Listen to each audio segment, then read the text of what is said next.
Sources of Mauryan dynasty. Kautilya's Arthashastra is the most important literary source of the Mauryas. It is a treatise on the government and the polity. It gives a clear and methodological analysis of political and economic conditions of the Mauryan period.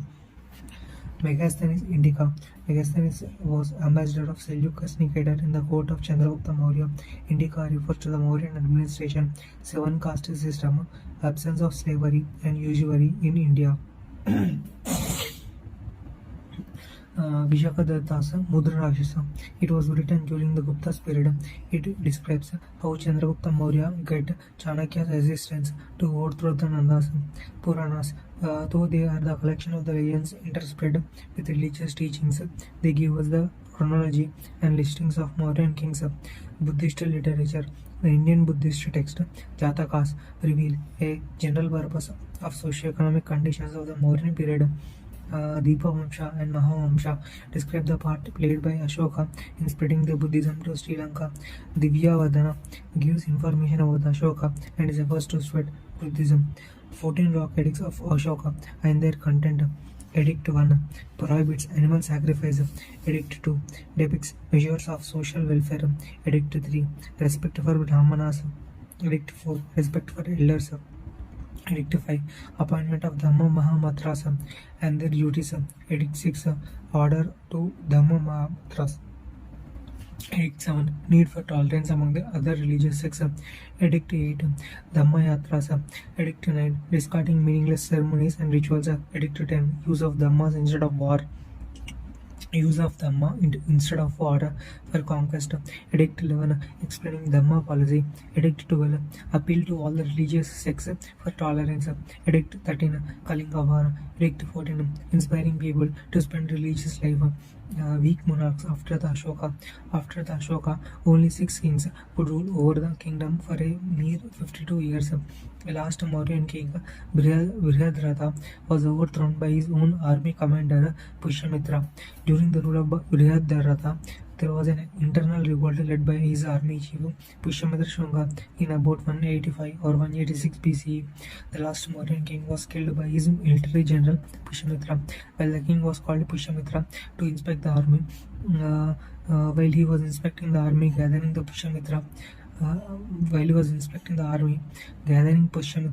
killed the king in front of his military and established himself as a king.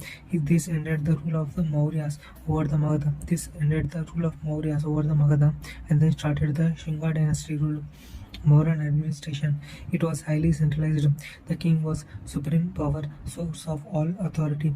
He was assisted by Central Council of Ministers. It was called Mantri Parishad. The ministers were called Mantris. The council was headed by Mantri Parishad Adhyakshaka, akin to the Prime Minister of today. That is Mantri Parishad. He was assisted by Council of Ministers. It was called Mantri Parishad. Ministers are called Mantris. The council was headed by Mantri Parishad Adhyaksha, akin to the Prime Minister of today. Officers. Tirthas, the highest category of officials in the administration or the heads of the departments of central government. There are 18 Tirthas. Adhyaksha, ranked next only to the Tirthas. The central administration was conducted by the highly super-skilled superintendents or Adhyakshas who looked after various departments. There were 20 Adhyakshas. They had economic and military functions. Mahamatas, higher ranking officials, role was to assist the princes along with the council of ministers. Amatyas, they were some sort of administrative personnel or civil servants who filled the highest administrative and judicial appointments. Their pay scales, service rules and method of payment were clearly laid down. Their role and functions were very important for all the government work proceeded from them. Yuktas, subordinate officers responsible for the king's revenues. Rajukas, officers in charge of the land measurement and boundary fixing, who inspected the lands, collected revenue and also maintained law and order. Sanstha Adhyaksha, superintendent of mint managed by the minting of coins. Samstha Adhyaksha, superintendent of markets and ways to regulate the market. Shulka Adhyaksha, superintendent of tolls, was the collector of customs and tolls. Sita Adhyaksha, superintendent of agriculture, managed income from agriculture. Nava Adhyaksha, superintendent of ships. controlled traffic and transit by waterways. Loha Adhyaksha, Superintendent of Iron. Uh, Patavadhyaksha, Superintendent of Weights and Measures. Local administration, small unit of administration was village. Head of the village Gramika. He was assisted in village administration by the village elders. Most of the disputes of the village were settled by Gramika with the help of village assembly. Villages had a lot of autonomy. Pradeshika was a provincial governor or district magistrate. He used to tour the entire district every 5 years to inspect the administration of the areas under his control. A group of officials worked in each district under him. Sthanika, tax collectors working under the Pradeshikas, were responsible for recording the income and expenditure of the people. Okay. Durgapala, governors of forts. He was the head of the royal fort, responsible for all the management of it. Durgapal is the governor of forts. He was the head of all the royal fort, responsible for all the management of it. Antapala, governor of frontiers, looked after the borders of the area. Akshapatala, accountant general, who managed the records officer. Lipikaras, scribes. Coming to the revenue department chief was called Samartha.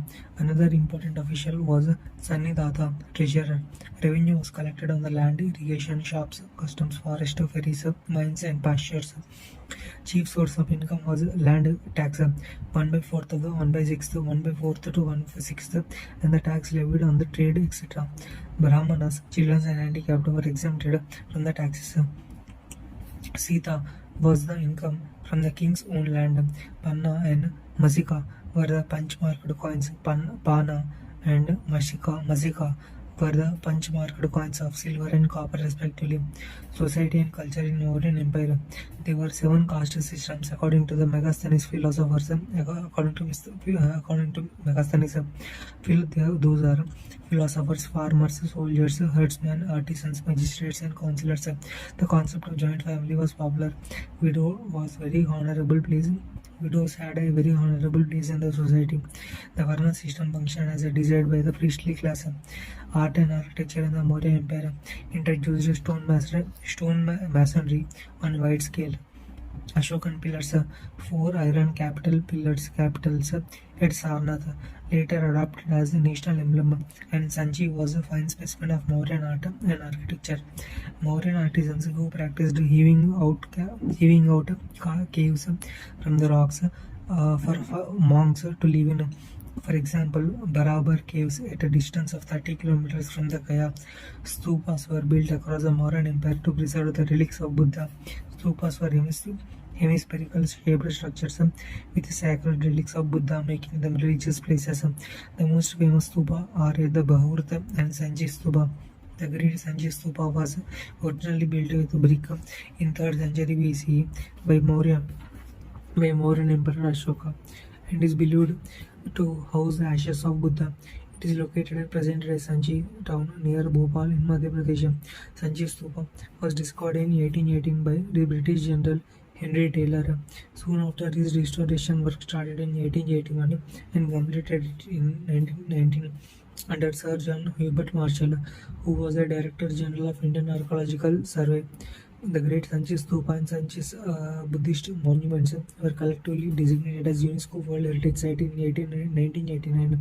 He constructed another great stupa in 249 BCE at Sarnath, where Buddha gave his first sermon after attaining enlightenment. This stupa was rebuilt by Gupta dynasty around 500 CE. During the colonial period, Colonel Cunningham was excavating in and around stupa. Colonel Cunningham was excavating in and around the stupa. He drilled a shaft down the center of the stupa and discovered a tablet with the word Dhameka, which is believed to be corrupted form of Dharma Chakra,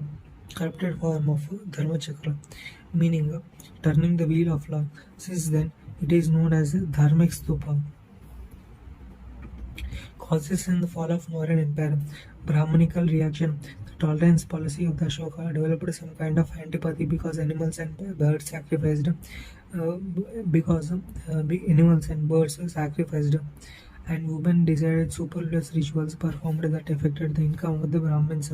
See, that is a Brahmanical reaction. The tolerance policy of the Ashoka developed some kind of antipathy because animals and birds sacrificed, and women derided superfluous rituals performed that affected the income of Brahmanas. New kingdoms like Shungas, Kanvas, etc., ruled by Brahmanas, arose to ruin the empire. Financial crisis. The enormous expenditure on the army and the payment to bureaucracy created a financial crisis for the temple empire. On the basis of material culture acquired from Magadha, on the basis of material culture acquired from the Magadha, new kingdoms could be founded and developed. This explains the rise of the Shungas and the Kanvas in the central India, the Chetis in the Kalinga, and the Shatavahanas in the Deccan. But after the Ashoka's death, when the Mauryan Empire declined and disintegrated, the Greeks once again aimed at Buddha. But after the Ashoka's death, when the Mauryan Empire declined and disintegrated, the Greeks once again aimed at India. In time, foreign tribes attacked and established their kingdoms on Indian soil. The notable ones are Indo-Greeks, Shakas and Kushanas.